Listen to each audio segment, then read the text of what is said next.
Well, Stuart, the gaffer, has asked for someone to lend a hand, and he's reached out to someone he knows very well. Yes, it's a little bit strange being back, but good to be back. Best part of 20 years there or thereabouts, I think, since I was here last. So I've been here, there, and everywhere in between. But yeah, it's nice to get back to Kiddie, and it's nice to be back in this part of the world, you know. And it's especially nice where everyone speaks like me. And I know, and we'll obviously get to the present day and Adam more importantly in a minute, but just in terms of your previous spell, as you say, almost in a different lifetime football-wise, if you like. A difficult time for the club in your managerial career, I suppose, but you retain some fond memories of the place and the people, I suppose? Absolutely, you know, it was a real tough 12 months for me personally, arguably the toughest 12 months of my footballing career. When you think I've been to India and Bangladesh and different places, it was a tough time.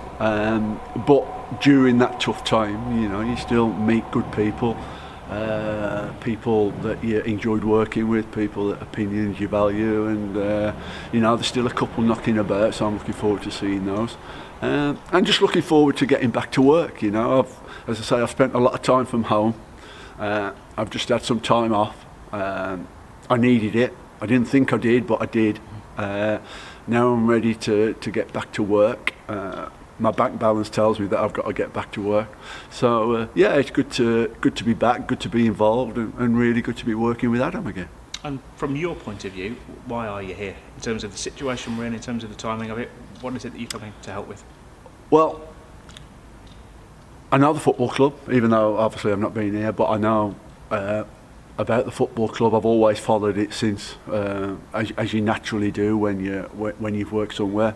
And I know Adam really well. I signed him as an 18-year-old when I was manager at Mansfield. Obviously followed his career as well. Had the chance to go and work with Adam down at Eastbourne for the best part of 12 months. The back end of one season and the start of the next. And was massively impressed with him. Really good coach, a really good lad, really good person. So obviously the last maybe two or three weeks has not been ideal, has not gone the way that the football club or the players or Adam would want. So just here to give it another eye, if you like, another opinion, and just help in any way, shape or form that I can. I appreciate it would have to be a very brief assessment because you've only been back in today, so one training session, but what's your initial assessment of what you're coming into? Well, first and foremost, a good set of lads that want to learn, want to take on board everything that they're being told. Youngish squad, it looks, and young lads are great when everything's going well and you can string 3 or 4 results together. Young lads then are fantastic. But when you find yourself maybe a couple of results go against you, sometimes they haven't got the experience to fall back on and to lean on to get them through the tough situation. So, but favourable impressions to start with. The training ground was a wow. Certainly 20 years ago I was down the local park with my Cohen moving dog poo off the pitches that we trained on. So, and that's literally as well. And yeah, that was the way it was at the time. That we trained at the park. There would be games on it Saturday morning, Saturday afternoon, Sunday morning, Sunday afternoon, and then I'd be down there Monday morning. And I'd be marking the pitch out with my cones and moving the dog mess off with my cones before the players got there. And that was, you know, every morning when we trained. That was just the way it was. So I'm massively impressed with the training facilities that I've seen. I've had a quick look in the gym where the lads train. Again, massively impressed with that. So, you know, a lot of people at the club deserve a lot of credit for, you know, moving the club forward in that respect. So that's really pleasing to see. And I think the club and the team just find themselves in a position where literally a couple of results and the outlook changes completely.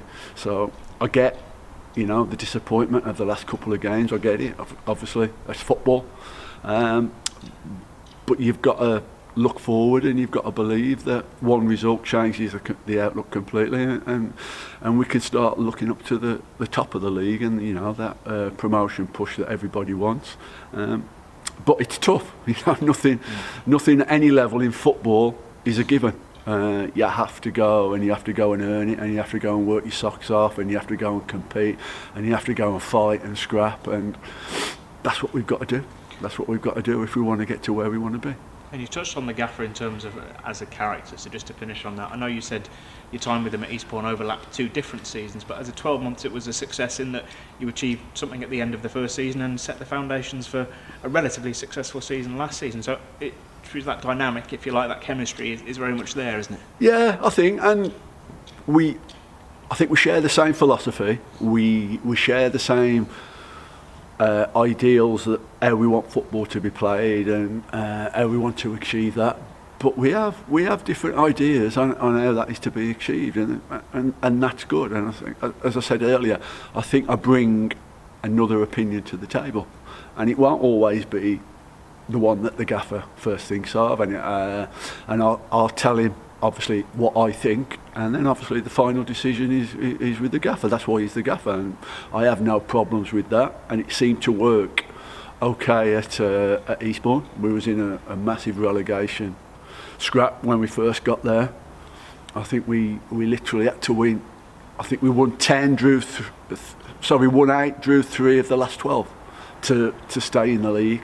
And then Adam got them all the way to the playoffs, where they conceded a last minute goal. So that's how far it took Eastbourne, and hopefully the job description is he can do the same at Harriers. But it's tough. It's the preparation now that goes into winning football matches at this level and above is way beyond what it used to be.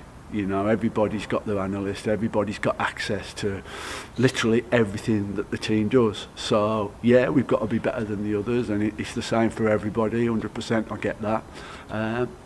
But there's a lot of work that goes in now at any level into winning football matches.